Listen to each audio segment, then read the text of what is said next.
Good evening, friends. So without any further delay, let me start with. Today, we are going to discuss, and this is the new topic, the way we want to start with. We are going to do monthly roundup, wherein we will pick up important judgment coming from Supreme Court and High Court, followed by important notification, circular, instruction. Then we will pick up certain important GSTN advisory. And then at last, we will take up important GST related news flash. So we will try to compile everything important one for immediate digest for all the viewers who are watching this particular webinar today. So this webinar I'm going to do through a PowerPoint presentation. So we will discuss each of the component at length. So it will help you to take quick grasp and digest a particular topic which I'm going to deliberate today. So let me start with my PowerPoint presentation first.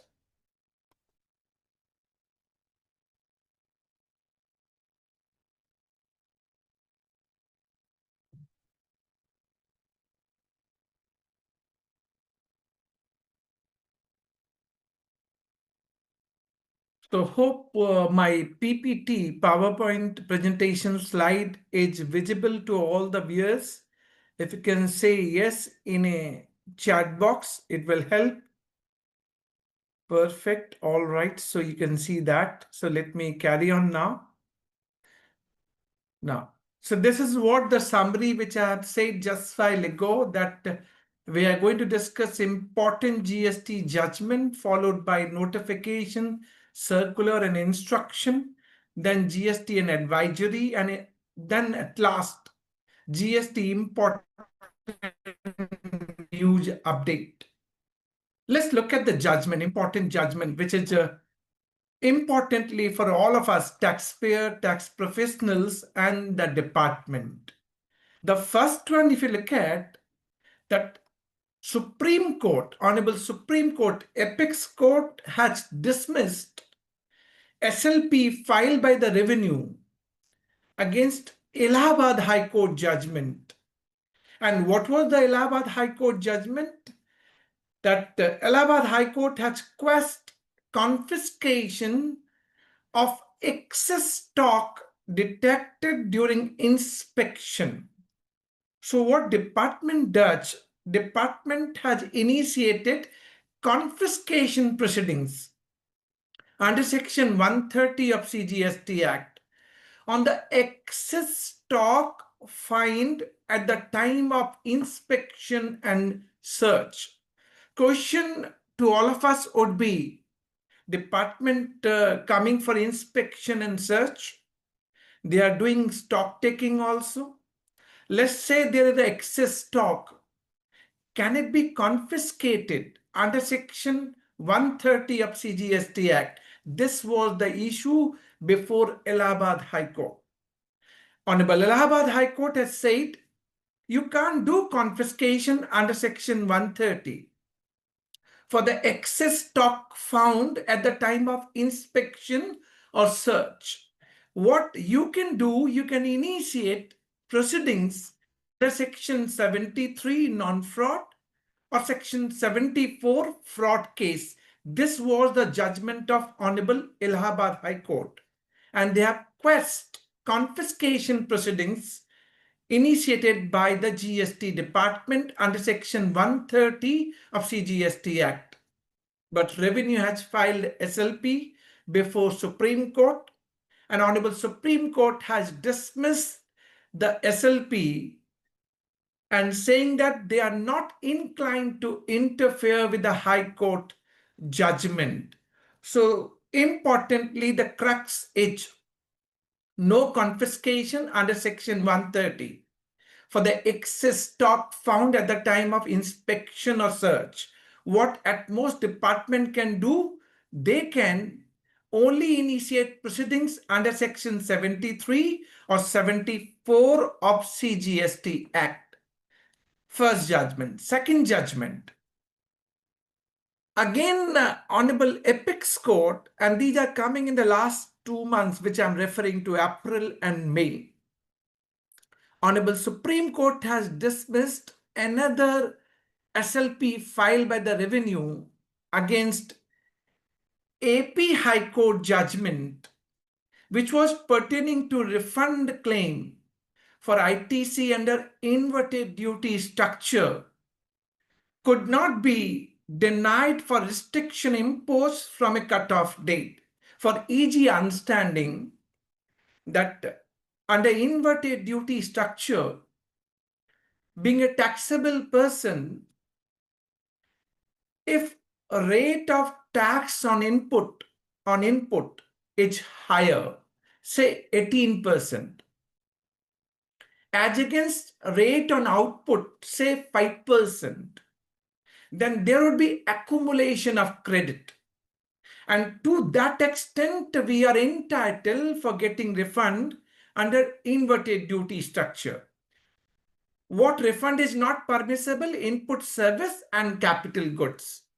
But GST paid on input, which is at a higher rate, as against the GST rate on output, we are entitled to get the refund. But what is this judgment all about?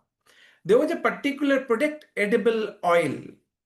And on edible oil manufacturing, whatever input and raw material going to be used, they were at a higher rate.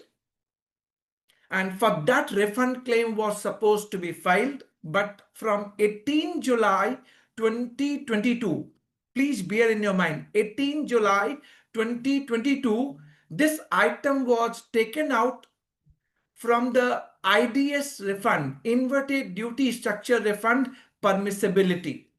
So cutoff date was 18 July 2022. Henceforth, they will not get refund under inverted duty structure.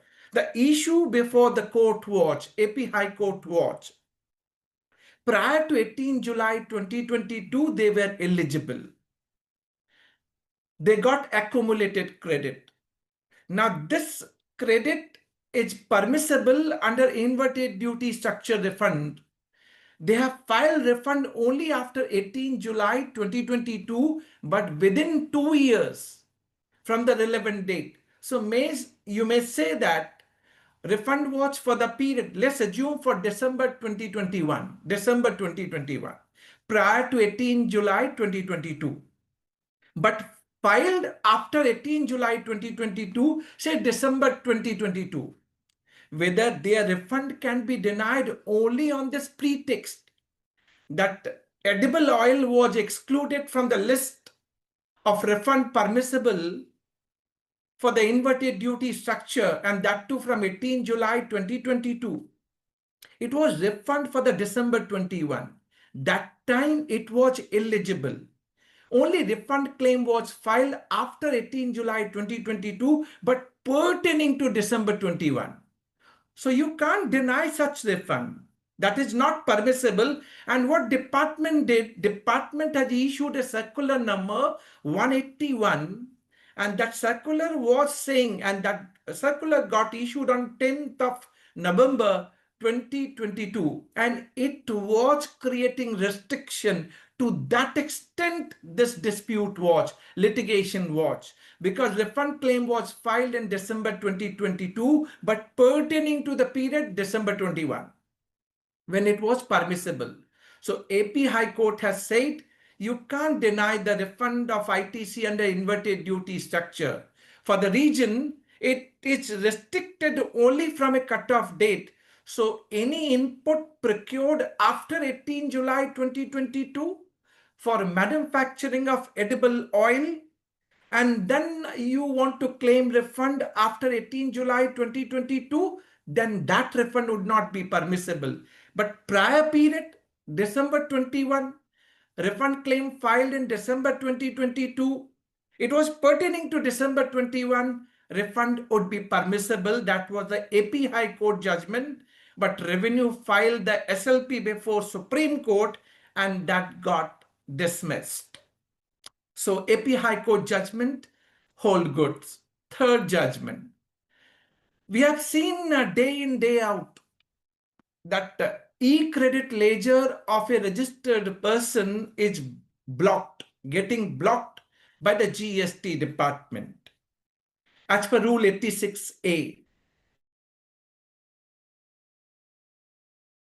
when commissioner or any officer authorized by him, not below the rank of assistant commissioner, having reason to believe, the term used having reason to believe, which is too wide a term, that you have availed any fraudulent or ineligible credit, then they can block your e-credit ledger. And what are the circumstances and situation? There are 5 specific situations given that when supplier and recipient both are non-existent. Third, recipient availing credit without tax invoice, without receipt of goods or services, or on such invoices, taxes are not being paid by the supplier. These are the 5 specific grounds given under Rule 86A. And term used having reason to believe. Now the issue was in this court, Delhi High Court, whether department can do negative blocking of e-credit ledger. This was the issue. What Delhi High Court has said in this scenario, that what department can do at most, whatever amount available on a particular date, amount equivalent to such credit available in Rule 86A, that can only be blocked. So any credit which was utilized in the past or refunded in the past cannot be, or you can't block my future credit. You can't. Whatever credit available today, you can block provided you can prove it is fraudulent credit, and that need to be proven. Having reason to believe need to be determined properly. So negative blocking was not permissible. And that is the judgment given by Delhi High Court, but Revenue filed SLP in Supreme Court and that got dismissed. Of course, to recover disputed amount from the taxpayer, department can take other necessary measure as available, but negative blocking of e-credit ledger is not permissible. This is the third judgment. Coming to the fourth one, again pertaining to Rule 86A. Whether department can block e-credit ledger without giving any PH, pre-decisional hearing. They can't do so, and that's what Karnataka High Court in the case of K9 Enterprises said. When department want to block your e-credit ledger, they have to give you personal hearing. Just because some input, some information with them, but they are not giving any pre-decisional hearing, they can't block your e-credit ledger. They are not permitted, and that is what it is being stated. It is mandatory. A revenue department should form an independent opinion. Relied solely on another officer's report will not hold good. So PH is a must, is a principle of natural justice. So PH must be given. Unilaterally, one-sided, they can't block my e-credit ledger. That was the Karnataka High Court judgment. But irony, Revenue filed the SLP before Honorable Supreme Court. Fortunate part, Supreme Court has dismissed Revenue's SLP, holding good that PH is a must before blocking e-credit ledger. Coming to the next important one and the interesting one. Being a registered person, sometimes you're not filing GST return and not making payment of taxes. Am I right? Sometime it may happen. I'm asking you guys, those who are watching this webinar, can it be termed as suppression Suppression is an important term for levying of penalty under Section 74, which is fraud case. So there are three terms used under Section 74: fraud, willful misstatement, and suppression. What is the meaning of suppression? Let me invite your attention, and you should listen me carefully. This matter has been decided by AP High Court and reached to the Supreme Court. This was taxpayer, taxable person's case. So our case. In case you're not filing GST return and not making payment of taxes, it can be tantamount as a suppression. Go back and check the explanation. At the end of Section 74, explanation 2 is talking about suppression means when non-disclosure of any facts or information for filing return under the GST law, or the information which is demanded by the GST officer and you fails to provide the same, that is tantamount as a suppression. This is what the provision existing, and that is the reason this taxpayer did not file GST return, did not pay the taxes, and region quoted by them, they are having only one sole customer, sole client. He did not pay the amount, and thereby they could not deposit and they could not file GST return. Can it be taken as a region and basis for non-filing of return and non-payment of taxes? Is it not a suppression? And this was the case before Court, and AP High Court has affirmed, uphold penalty under Section 74. Under Section 74. And you know the penalty under Section 74, again, 15% of tax amount before issuance of so-called notice if you pay tax and interest. 25% if you pay tax and interest within 30 days of so-called notice. 50% of tax amount if you pay tax, interest, of course with penalty within 30 days of order in original, otherwise 100% penalty of tax amount. That is what the percentage given for the penalty, provided you pay tax and interest along with penalty within the stipulated time period. But question was non-filing of return and non-payment of taxes can be suppression. AP High Court has said yes. Now this taxpayer has filed SLP in the Supreme Court and that got dismissed. And Honorable Supreme Court has held they saw no good reason to interfere with the order passed by AP High Court. And the judgment came in the case of Shiva Nirman Company. Important and interesting one. Coming back to the next important judgment. While filing appeal before first appellate authority or GST tribunal, which is yet to be formed, we need to make pre-deposit. So what is the provision for pre-deposit?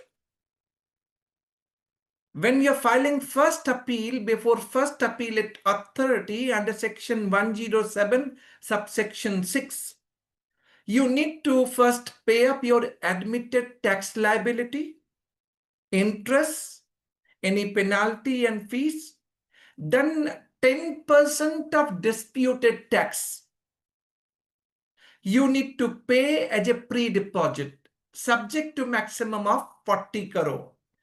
20 crore CGST, 20 crore SGST. Earlier, it was 50 crore, reduced to 40 crore, effective from 1st November 2024. When you are filing appeal before GST 80, which will happen in future, as in when GST 80 is going to be formed, it was 20% of disputed tax, reduced to 10% of disputed tax, subject to maximum of 40 crore, and earlier limit was 100 crore. So these all changes made effective from 1st November 2024. Now the question which is there, can we use our e-credit ledger for making pre-deposit payment? for filing appeal before first appellate authority or GST as and when it is being formed? This was the question.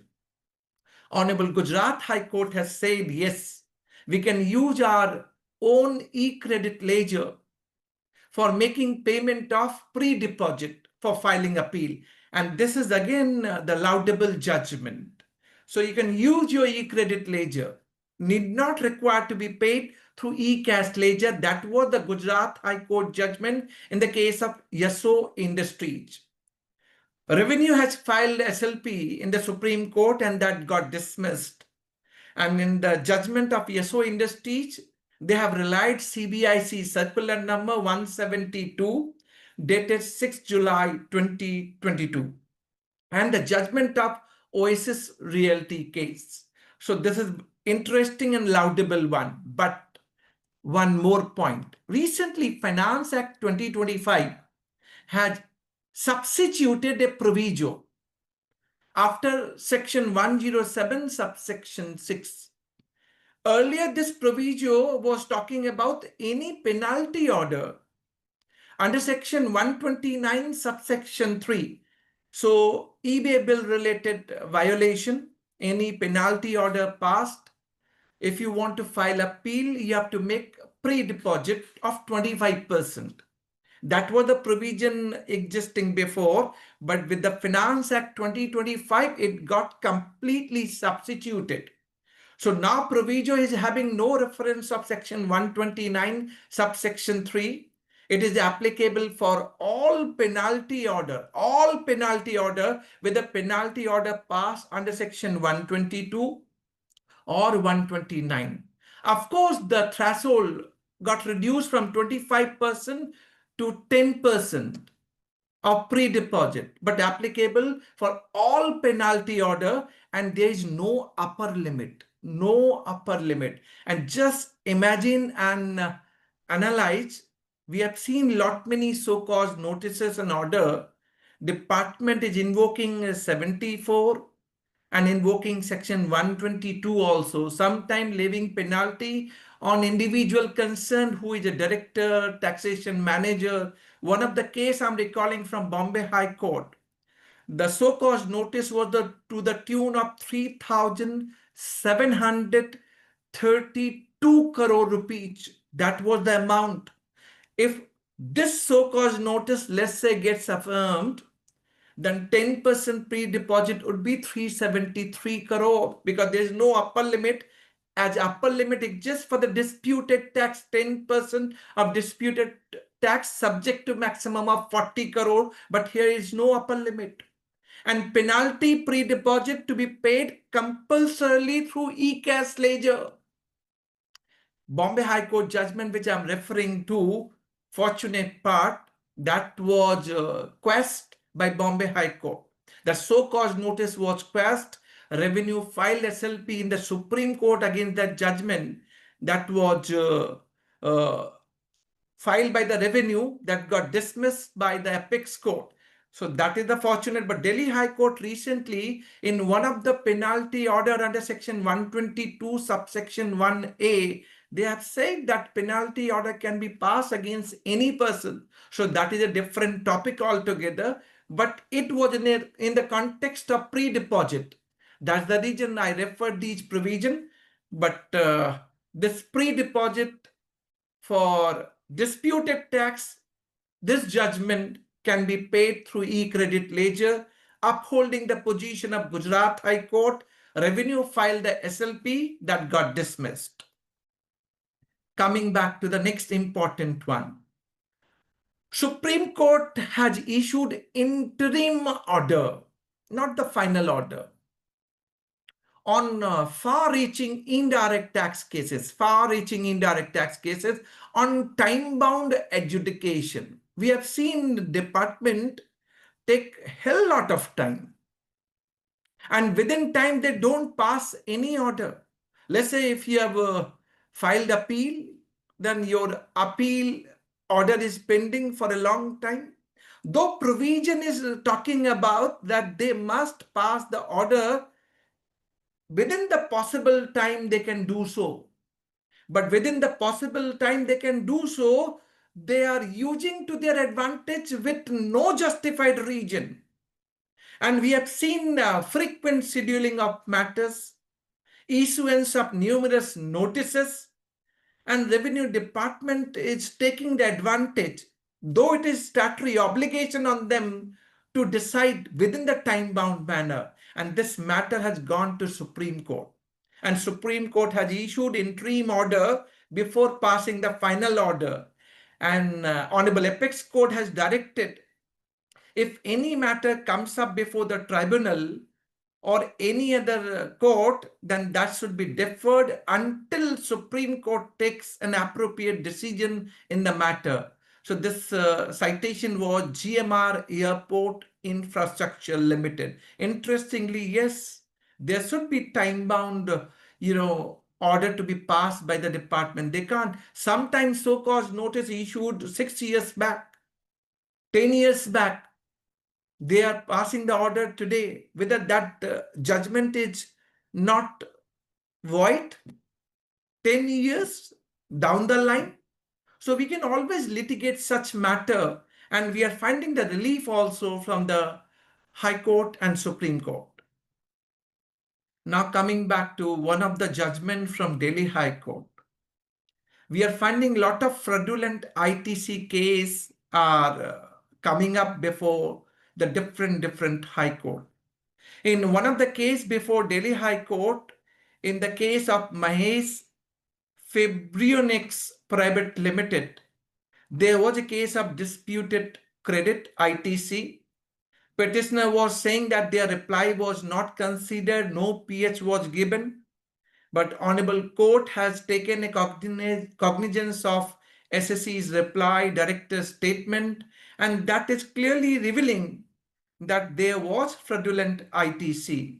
So in a given situation, Delhi High Court has given very stringent and stern, because you can't come up for such cases before High Court and waste the time. So legal cost, 1 lakh rupees penalty got levied.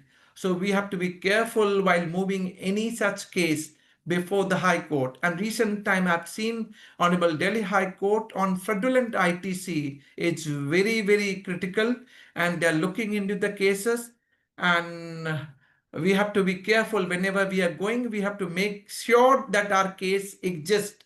On fraudulent ITC, High Court is not willing to listen. So this was Delhi High Court judgment. Having said that, now I'm moving to recent important notification, circular and instruction. It is of course for the period April and May. So whatever important we are discussing here. First, we are discussing instruction number 4, dated May 2nd, 2025. It is for grievance redressal mechanism for GST registration. So department has taken a cognizance that GST registration, lot of grievances by the taxpayer. They want to get themselves registered, but there's a time lag. Lot of documents are being demanded by the department, whereas some of the document need not required. So a lot of grievances coming from the taxpayer side. So having understood these problems for GST registration, now this instruction was issued dated May 2, 2025. And as per this instruction, CBIC has said to all commissionerate that they should publish designated email ID for resolution of grievances. So all the commissionerate must have published the dedicated email ID. In case you are having any grievances, you must write back to them. And then details to be provided. While writing a mail, you should give your reference of application reference number, whether center or state, and brief description of the issue. If it is related to the state, they will forward to the state jurisdiction. And of course, timely resolution, and there would be monthly reporting and monitoring also. Let me tell you, yes, I do agree certain challenges and grievances exist. Lot many taxpayers are struggling with. Why can't we use this particular window? And you would be having designated email ID. You can go and meet with the nodal officer of that commissionerate in case your registration is not granted within the time bound specified time period. If any unwanted documents they are demanding, you can always write back, and writing to this designated email ID will help you. You have to give your ARN number, brief description. They will take a cognizance of same. Let me tell you, in Delhi region, East Delhi, North Delhi, West Delhi, I've seen they have published their email ID. They are also, uh, asking all the taxpayer, those who are looking for GST registration, having hurdles and grievances, they should go and they are willing to listen to them. So maybe we have to really take this path and see how we are getting more ease in this regard. But this is what the instruction got issued by CBIC. Coming back to the next instruction number 5, dated May 2. This was pertaining to CBIC directed timely submission of records to CAG for effective GST audit. So who is going to submit the record? You as a taxpayer, or department going to submit the record for the CAG audit? Let me clarify. CAG will not do your audit. They will not do your audit. They will do audit of GST department. So GST department must ensure they are timely submitting their records for effective GST audit by CAG department. If some document which is being held by taxpayer, then of course you would be requested and you need to provide those documentation for getting GST audit done. So what is the important for this instruction? You should not misunderstood that it is audit of yours by CAG. It is audit of CAG of GST department. Coming back to Assam, one state-specific instruction I'm picking up. Lot many other states are also issuing their own instruction. So there are a lot of instruction, but for exemplary purpose, I picked up one instruction which is being issued by state of Assam. It is pertaining to strengthening and tightening crackdown on fake registration and ITC fraud. We have seen that lot of fake registration taken by manipulating PAN card and Aadhaar card. That is the reason you have seen the biometric Aadhaar authentication registration process.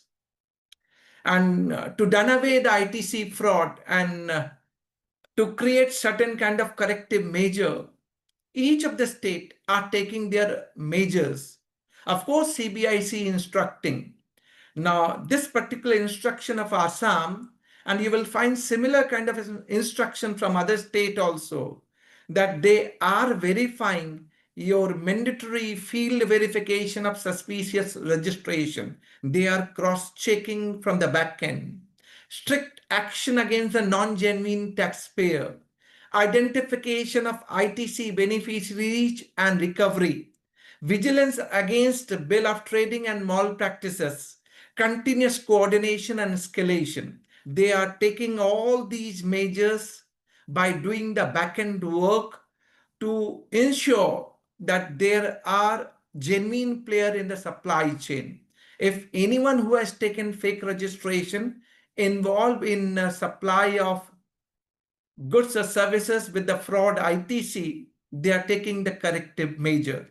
So those who have done wrong, it is for them. Those who are genuine and honest, of course, sometimes they feel heat of it because of these processes. But my submission to the department would be that whenever you're having confirmed information, then only you must initiate these steps. Otherwise, each of business go for a risk. That is what balancing work they need to do.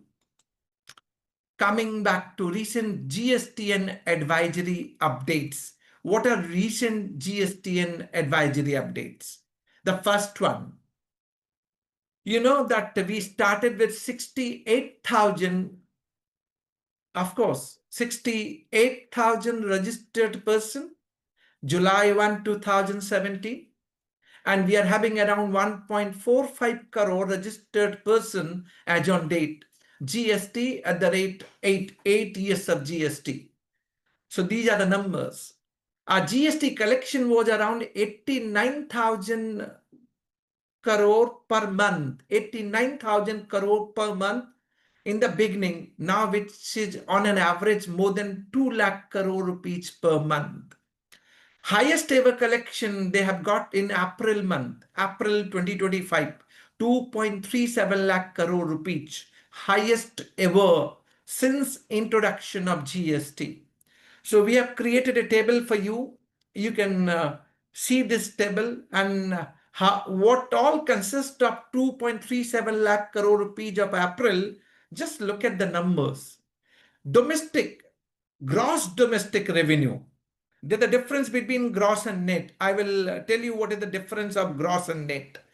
This 2.37 lakh crore rupees which we are referring to, it is gross domestic collections. Now we are making comparison also, April 24 versus April 25. Now look at the April 25 gross domestic revenue, which is 1.89 lakh crore rupees. On import, IGST and cess, which is 46,913 crore. And then gross GST revenue totaling together, it is 2.36 lakh crore rupees. And if you make the comparison April 25 versus April 24, there is a growth of 12.6%. Now, there is a refund also. Refund on account of zero-rated supply, or you can say inverted duty structure. So 13,386,000 crore rupees refund domestic, then IGS, even zero-rated refund also there. So refund of ITC pertaining to CGST, SGST, IGST and cess. When you export on payment of taxes, then ICE get refund you get, that is around 13,955 crore rupees. So total refund which has been given for the period April 25 is 27,341 crore rupees. So net position which is coming out is 2,09,376 crore rupees. So growth is 9.1% after deduction of refund which is being given by the department. So this is what the numbers, and that is how the numbers are flowing in. So if you look at the same numbers for the month of May, because we are in the June, May they have collected 2.01 lakh crore rupees as against 1.72 lakh crore rupees for May 24, and growth was 16.4%. After deduction of domestic refund, IGST refund, and then the net position is 1.73 lakh crore rupees for May 25. Comparing with the May 24, 1.44 lakh crore rupees, growth of 20.4%. So this is what April and May GST collections. Now coming back to the important advisory, which is now we are discussing at length, table 12 and table 13 of GSTR1. While filing GSTR1 for the month of May on 11th, which gone just a day before, now HSN wise, we have to pick up and we have to mention in table 12, and we need to bifurcate our B2B and B2C supplies. So a lot of challenges are coming to lot many taxpayers. For HSN, let me tell you, those who are having aggregate turnover up to 5 crore, for B2C supply, HSN was optional. They were not following HSN, optional.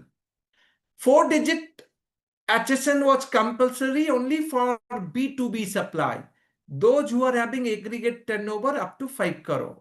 So this was the HSN they must have followed while raising tax invoice. Those who are having aggregate turnover more than 5 crore, then 6-digit HSN was compulsory, irrespective of fact whether it is B2B supply or B2C supply, means applicable to both. Now, instruction advisory is being issued that you must pick up HSN, and that through drop down, when you go and try to file GSTR1 through an online mode, you will get drop down, facility. You can write down the product name, corresponding HSN will come. You have to pick up from that automatic. So manually, they are not permitting you, and you need to bifurcate your B2B and B2C. In this particular month, what I heard that those who are having exclusively B2C supply, they are not having any B2B supply, but they may have filled up some figure in table 8 of GSTR1, then they were finding some problem while filing table 12 of GSTR1, right? For that case, even GSTN has tweeted, and they have said, if you are finding such problem, though you are not having B2B, you can make a mention of value 0 and then proceed further. Then this portal will allow you to proceed further. So this is what the stopgap management is being instructed through recent tweet by GSTN. And table 13 also, again, you have to list down your all documentation, which is important. So that is what you need to fill up. And for the time being, system will block filing if table 13 is not filed. So it is always in your interest. Why it is in your interest? Let me tell you. If you pick up HSN, that too through a portal, let's assume. I'm saying one way. Of course, you can say from compliance perspective, your work has increased. But to done away classification dispute, GST rate dispute, you are getting this facility available through a drop-down menu available on GSTN portal. You write your product, you will get corresponding HSN, you need to select accordingly, and corresponding GST rate. As against earlier, you were picking up manually, and while picking manually, there is a chance you could have made mistake. So that will go away. So your litigation dispute pertaining to classification and GST rate can be decreased to a certain extent. In case you're not finding corresponding HSN for either or region, quite obvious, you can write back. You can raise a ticket, you can write a mail, contact their help desk, and intimate to your proper officer, jurisdictional officer, so that tomorrow if any dispute comes, at least you can substantiate you have taken up this matter and you were looking for the answer. And even after this input given to the authority, over a period of time, you will find the correction coming, even that automated drop-down list of HSN picked up for the table 12. But now B2B and B2C need to be bifurcated. HSN to be quoted and table 13 for the document need to be updated. This is what GSTN advisory. Coming back to the next advisory number 599, May 6. Those who are TDS deductor, they were filing GSTR 7, right? Now, this functionality is being upgraded. Invoice-wise reporting now would be permissible. Invoice-wise reporting now going to be permissible in GSTR 7.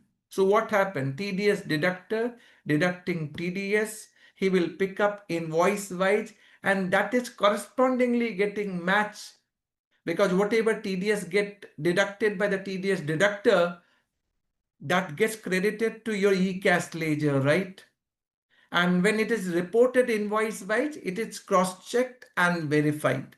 Whatever money lying in your e-cash ledger, you can utilize with your output tax liability if you're having. If you're not having, you can go for refund, and that is permissible. That is what invoice-wise reporting functionality inform GSTR 7. Coming back to the next one, advisory number 600. And this is for GSTN simplifies refund filing. Now they're shifting to invoice-based system as against period-based. So invoice-based for export, which is export of goods or services, supply to SEZ unit or developer, SEZ supply and deemed export. What is deemed export? When you supply against advance authorization, against EPCG, or you supply to EOU, or supply of goals by bank or PSU, these are deemed export as per section 147. In case of deemed export, there's a permissibility that either supply can go and claim the refund, or even recipient like EOU, they can go and claim the refund on declaration given by the supplier. So either or. So now what this advisory is saying that henceforth there would be invoice-based filing introduced. Refund filing has been shifted from tax period-based to invoice-based, requiring taxpayer to upload eligible invoices under specific statement. And there will be mandatory return filing, GSTR 1 and 3B, before you file your refund claim. And specific statement for refund categories. Export of services with tax, statement 2 must be filled up. SEZ supplies with tax, statement 4 need to be filled up. Deemed export by supplier, statement 5B need to be filled up. And once you submit invoice based, then there would be invoice locking. So once you have picked up a particular invoice for the refund purpose, then subsequently it gets locked and you can't reuse it, can't duplicate it. And that is what the corrective measure on GSTN portal. Unless otherwise, refund application is withdrawn or deficiency memo is being issued in this regard. So this is advisory number 600. Coming to the deemed export recipient, just a while ago I said there are 4 specific transactions for the deemed export. Now, either supplier or recipient, anyone can claim refund under the deemed export. Even the recipient can do so. So this chronology, this particular advisory talks about how a recipient can also go for refund under deemed export transaction. So this advisory you can look at, advisory number 601 dated May 8, 2025. Having said that, next one with respect to section 128 capital A, you know GST amnesty scheme. GST amnesty for 3 initial financial years, 17-18, 18-19 and 19-20. You pay the taxes, there will be waiver of interest and or penalty. And there are 3 categories. So cause notice issued, but no order is being passed. Order is being passed, but no order in appeal is being passed by first appellate authority. First appellate authority has passed order in appeal, but no order is being passed, GST-80. So wherever my appeal is pending, I need to withdraw such appeals for getting waiver under section 128 capital A. There are 2 kinds of waiver available. One is the waiver which is coming automatically withdraw. Let's say before APL 02 is being issued, you are withdrawing. You are filing your withdrawal application APL 01W before you are getting acknowledgement APL 02. It is called automatically withdrawal. But wherever you got APL 02 and you want to avail the benefit of section 128 capital A, there's a condition, there has to be withdrawal of your appeal. Now, withdrawal of appeal may be a situation that you haven't got order from the appellate authority for withdrawal, but you need to annex the copy of your application. And this facility is made available on GSTN portal. So wherever approval required after acknowledgement. So compliance with waiver scheme under section 128 capital A, no appeal should remain pending when applying for waiver scheme. A withdrawn appeal meets this requirement. Status update validity. So certain tutorials are being issued by GSTN for understanding how you can file your waiver application for withdrawing the appeal so that you can get the benefit of waiver of interest and or penalty under section 128 capital A. So this is the next one, coming back to the next advisory. And this is again an important one. Now there would be non-editable. Please, whenever you file your GSTR 1 or 1A, your liability gets auto-populated in GSTR 3B, and that would be non-editable. Non-editable means now you can't edit the same. Let's take an example so that you can understand in a better way. You file GSTR 1. As against 10 lakh rupees, you have shown 1 crore. Let's assume. So your liability gets auto-populated in 3B for 1 crore, right? And that will not be editable. That is what from the period starting July 2025. What this advisory further saying, in case you come across that you have made mistake while filing GSTR 1, you can correct the same by filing GSTR 1A before filing your 3B. That is what this advisory is talking about. So you need to be careful while filing your GSTR 1. If you have made mistake, option would be GSTR 1A before filing 3B of that particular tax period. And these figures are non-editable starting from July 2025. So you need to be careful whenever you're filing your 1, and correction need to be done through 1A. That is what being referred in this GSTN advisory. Having said that, another barring provision that you would be recalling that limitation that certain return you can't file beyond a period of 3 years, and that is now made effective on portal from July 25. But provisions are already being effected from 1st October 2023.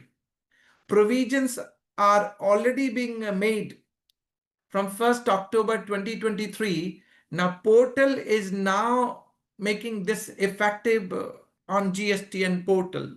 So any return like GSTR 1, 3B, 4, 5, 5A, 6, 7, 8, and GSTR 9 annual return, they're having limitation. Maximum time period within 3 years from the due date of filing such return.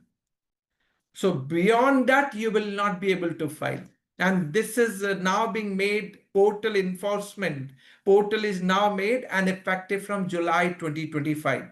So in case for the past period, you have not filed and you want to file, so it is the high time you should go back and cross-check, because once it crosses the limit, then you will not be able to file such return. And this particular, provision now got affected. Portal is being enforced.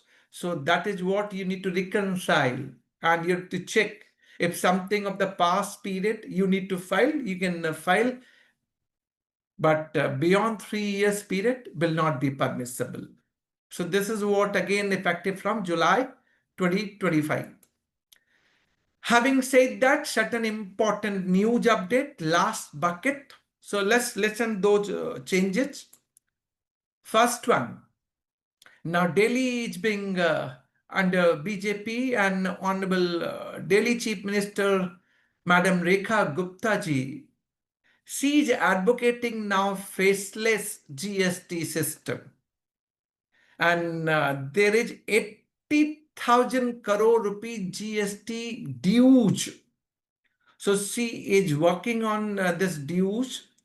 She wants to provide the transparent system to ensure hassle-free tax collection, reduce unnecessarily summon, and see it's trying to see how this much money which got stuck can be encashed. So dispute can be avoided and this money can be collected. Even Honorable Chief Minister of Delhi has appreciated the role of chartered accountant for resolving tax and supporting the taxpayers for the economic growth. Ambitious budget. You know what is the budget of Delhi? First time ever, they have taken a budget of 1 lakh crore rupees. 1 lakh crore rupees. State budget I'm referring to. So this is the highest ever budget in recent times. And therein she expressed the trust in CA community to help in achieving this target. And Madam Gupta, Chief Minister of Delhi, has also urged ICI and CA fraternity to continue promoting the tax education to the taxpayer and among the tax professional as well. And for, telling them importance of tax compliance and paying the taxes on time. Now, this is again interesting one, the news which I'm referring to. Sources also are given where from we are picking up. Digital world is promoting a lot. Digital world is developing a lot. But are they paying taxes? This is the worry in the eyes of tax department. So there are a lot of crackdown on unregistered foreign digital firms. They are doing operation in India but not registered in India and not paying GST also. Without taking GST registration, they are providing services. Otherwise, they must take registration and pay the taxes for the online information database access retrieval service, which is effective from October 23. So enforcement measures are being taken by DGGI, Anti-Evasion Department. Wide scope of scrutiny is also being done for lot many crypto exchange and their platforms. Legal and legislative push is also being given. Numbers are increasing. GST collection is also increasing from digital service market. So government is watching and watching carefully and taking needful steps for collection of GST from digital services. But this particular news is a very, very interesting and important one. And I need your comment also. You can write down your comment in a comment box also. Very recently, we have seen there was a suggestion invited from industry pertaining to input tax credit. Input tax credit is the soul of any taxation system. Without ITC, there is no seamless flow of credit. That was the preamble of GST law. So suggestion was invited from a taxpayer. So what are the suggestions received? It is a summary of those suggestions. Let's listen and you say whether you agree with these suggestions or not, because this is interesting one from a taxpayer perspective and a tax professional perspective. Even for the department, if my preamble says seamless flow of credit and ITC, which is soul of any taxation system, then ITC need to be given to the taxpayer. Let's look at the first one and then I will read all 4 pointers one by one. ITC related liquidity issues. Liquidity. If ITC keeps on accumulating, there would be liquidity issue. So what industry leaders have raised concern that their working capital gets blocked, particularly accumulation of ITC and cash payment requirement under reverse charge. They are saying if we are having RCM liability and also having credit available to us, we have to pay through cash and again gets accumulated in our e-credit ledger. So it is choking our working capital. Why can't we are being allowed to pay RCM liability, which is revenue neutral, through e-credit ledger so that the blocking of working capital can be resolved? This is the only suggestion.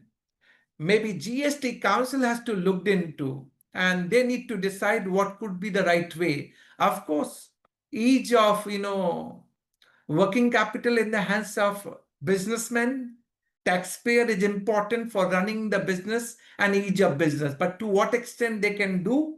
But these are the suggestions sent by all the major taxpayer. Even if e-credit ledger gets blocked, getting accumulated, why can't we have yearly mechanism of getting refund? So at the year end, whatever left out in my e-credit ledger must be refunded back, irrespective of fact whether I'm having zero rated supply or not. If this money is coming back to my business, I will be able to deploy the money in my business and able to grow further. That's the point they have raised. Even the another suggestion which has come, if you can't do so, then why can't you means department can start a concept of, you must be knowing the script, right? The script. There are two things which they are suggesting here. The first, they are saying, you allow me to transfer the credit balance from one distinct person to another distinct person and the same PAN number. Of course, if I'm having balance in my e-cash ledger, I can transfer this e-cash balance to my other distinct person and the same PAN number. But credit, I can't do so. Why can't I do so? From one distinct person to another distinct person and the same PAN number. Another thing they are suggesting, why can't you have, some e-credit script? If I'm having credit, I can convert it into e-credit script and I can sell in the market. Like you must be knowing when we talk about carbon credit, there's the e-script available. We have heard of script concept in the case of export also. So they're saying if I'm having credit balance, it can be converted into credit script and that should be transferable. So that, the question of accumulation in the hands of businessman can be sorted out. That is what they are referring to. So these are some of the suggestions I thought, let me draw your attention. And if you really think these are the suggestions help for business, because working capital gets smoothened, money will come in the hands of businessmen. They will deploy this money in the business. And then again, we can see the growth of business. Of course, we need to cross-check, balancing, and everything can be done. But these are the suggestions which are given by given by the industry players. Coming to next part, GST Council meeting is not held and 5 months duration is passed away. Last meeting was held on December 21, 2024. More than 5 months is being gone. And GST Council meeting is not being held after that. So lot of voice and noise both together. They are demanding GST Council meeting. They are looking rate rationalization. They are looking for the reforms. They are looking for clarification on certain issues like insurance and lot many other factors. And quite obvious, GST Council must sit once in per quarter. They must try to evaluate the nerves of business. And GST is, we all know, recurring. A lot of things are happening in recurring manner. So we need to find solution as and when required. So more than 6 months now, but we are hearing out that GST Council meeting can held and can meet soon. And they can discuss rate rationalization, compensation, cess, lot many things which is pending, a lot of pending group of ministers report that is also pending. So future cess structure, lot many things. So this is what in a pipeline for GST Council, and expected that this meet can happen maybe the last week of June or maybe after the 1st July GST day, 8 years of GST. So hopeful it will happen soon. So this is all whatever we wanted to give it to you in 1 hour capsule. We have given all important judgment, notification, circular, instruction, then GSTN advisory, followed by important news update. In case anything left out or you need some more information from our side, my request to each one of you would be you can take down our telephone number, our email ID, our website, write back to us. You can connect with us on our social media channel, wherever you're interested, Insta, Twitter, Facebook, LinkedIn, wherever you're interested. So this was on the part of, PowerPoint presentation. First of all, thanking each one of you for taking out time and joining today.